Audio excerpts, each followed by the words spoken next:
Acolytes, before we get started, there will be major spoilers for part 1 of Borderlands 4, so if you don't want to be spoiled, click off now, and if you've already played the game, well, just continue listening.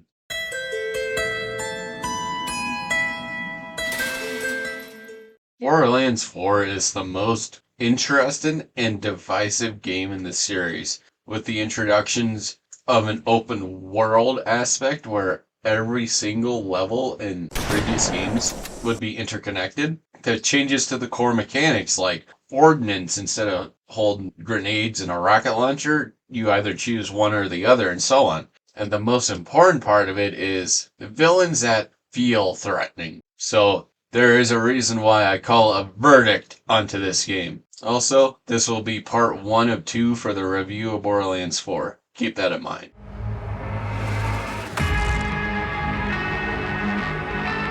At the core of Borderlands 4, the story is about order trying to erase chaos, pin control against unpredictability. And while it frames this conflict as liberation, it ultimately struggles to decide whether chaos is freedom or simply destruction wearing a louder mask. Some parts I didn't really enjoy with the story was first one, when the hell is this godforsaken war supposedly gonna happen? We've been teasing this since the pre-sequel. And I'm so tired of just waiting.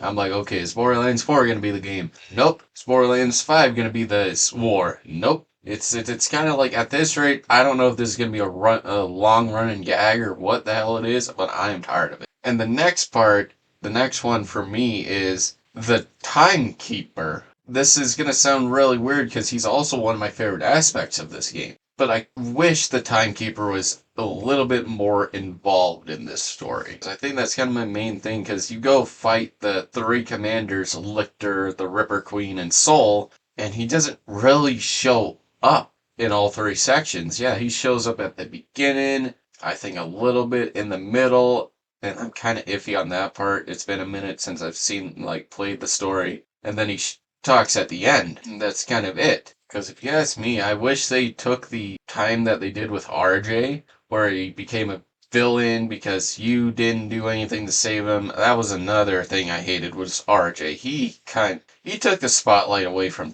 the Timekeeper. If we got rid of him, replace him with a Timekeeper, I think he could have been awesome. And my last thing I have on this list was where the credits rolled, because you fought the Timekeeper, you killed his first phase, and then you fought the Primordial Guardian. And then the credits rolled, and you're just sitting there like, that was it? Why was the credits rolled here? We didn't enter the vault or anything, which was the other thing I hated.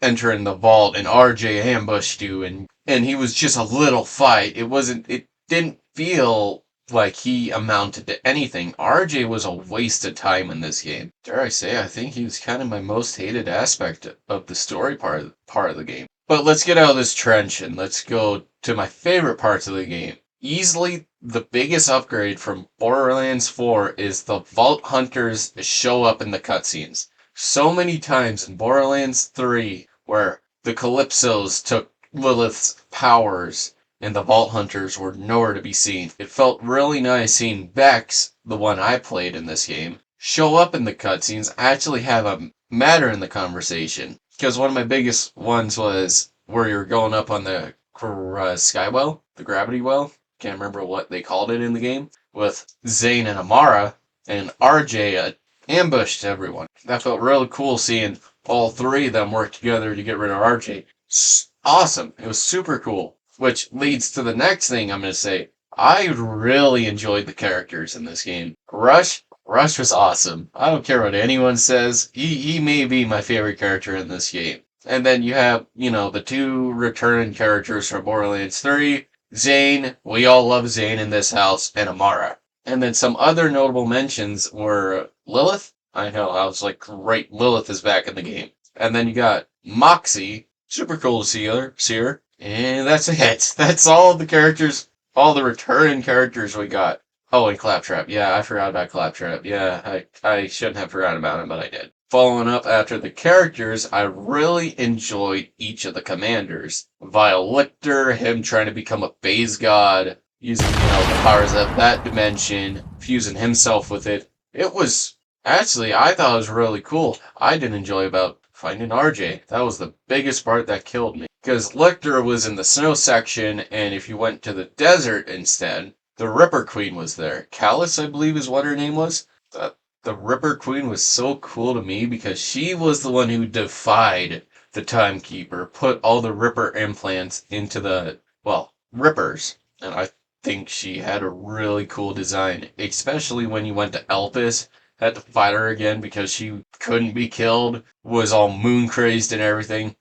Really, really awesome. And then the last one, the first commander you fight in the game, Sol. Holy cow, that guy was massive. I thought his fight was fun. Everything about his fight was actually pretty unique. I enjoyed it.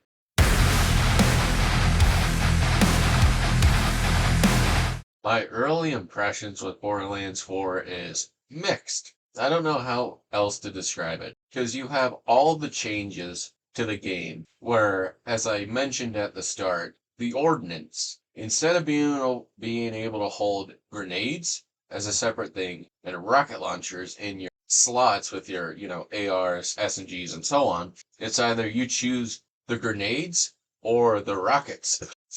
And I'm too early in the game to tell you if I like it better or worse than having both options. But to go away from this, one of my favorite things that they did in this game was the part system, where you could have a Ripper barrel, a barrel, what am I saying? A Ripper part with a Torg barrel with a Jacob stock and so on and so on. All these crazy combinations that can give you such an interesting and unique build to your specific character. I think those are really cool. I just don't like the order weapons, where you have to charge them and fire them. Not the biggest fan of those. But with the world, how open it is, there is so much for you to see, to do, and many examples would be the drill sites, very reminiscent of the slaughter shafts to a degree. Then you have like all the auger mines and mines from the order and all these different things, where the auger mines are invisible walls, and the order mines you need to go find one of the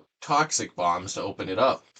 And then you got world events, which I've only got one in the snow biome, which is actually correctly more like a slaughter shaft. And then you got, your world rifts, where you can fight bosses you previously fought in side mission and auger mines and all those different places. Personally, I really like them. I just don't know how the end game's gonna feel. I don't know what there is, if there's actually anything, because the biggest problem I'm kind of looking at right now is the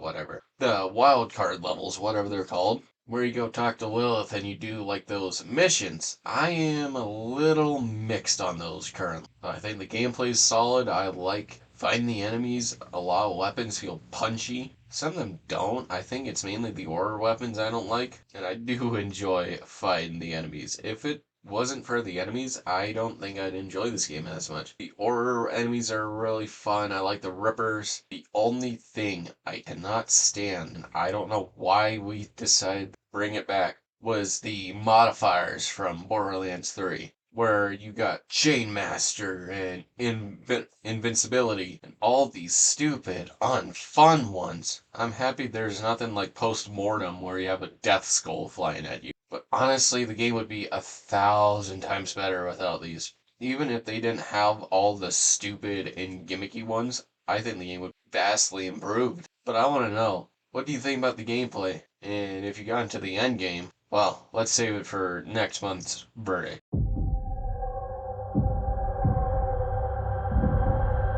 When looking at the atmosphere for Borderlands 4, there is a ton of pretty sights, like up in the cold mountains, down in the deserts of Kairos, and even looking out at the ocean. It is for a UE5 game, it is beautiful. And that's where it kind of ends because, as I said, it's a UE5 game, so there is a lot of limitations.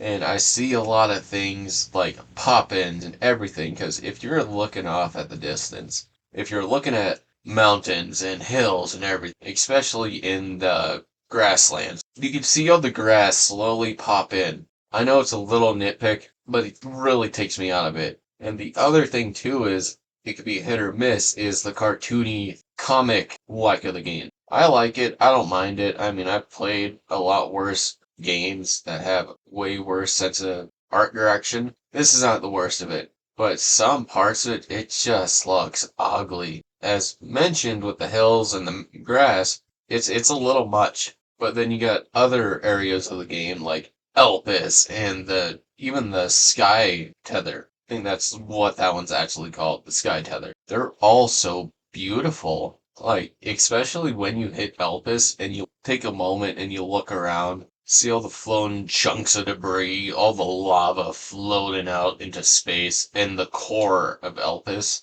It is really beautiful to look around, take a moment, see Kairos and the broken invisible barrier that the planet caused. And then you got some of the introductions for bosses like Soul and Violector with all these cool colors and kind of how scary some of these bosses are. I mean, they all feed into it. And then you got the sharp edges, the whites and the golds on the order stuff to make it look very clean, very futuristic, like it's an order. Ah, pun intended. Which is a huge contrast to when you eventually get to Dominion near the end of the game, where you're expected to be so pristine, so clean, such order in the city. Get there and it's all disgusting. Everything's all rotten away. There is no order. Pure chaos everywhere you look. Which I'm a little disappointed we didn't get to see the cleanliness of Dominion, but at the same time, it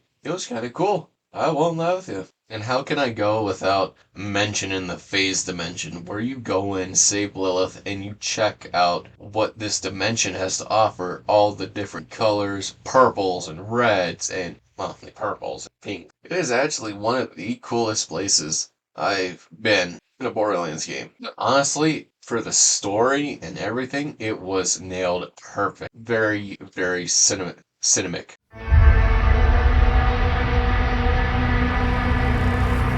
What's the verdict, my acolytes? Well, that's the big thing. I'm gonna have to come back for session 2 next month because I need to play the end game, figure out, well, if there is an end game, because I've heard there isn't, fight the Bloom Reaper, do the vaults, and, hit max level, do everything I can, and figure out how I like the game because it's a little hard for me to give a review for Borderlands 4 right now if I have not gone all the way through and did everything, including the end game. So currently, I won't give a review, but I do enjoy it. Hopefully, this end game isn't awful because yeah, that was the other thing I forgot to mention too was the wild card, the UVHM levels I have to do. So hopefully it's not a drag, and let's see where I get next month. So either way, my acolytes, that's the verdict for part 1 of the review for Borderlands 4. So if you enjoyed, please leave a like and subscribe, and I hope to see you again very soon, my acolytes, next month with part 2 of Borderlands 4. Well, my verdict. I don't know. Take care.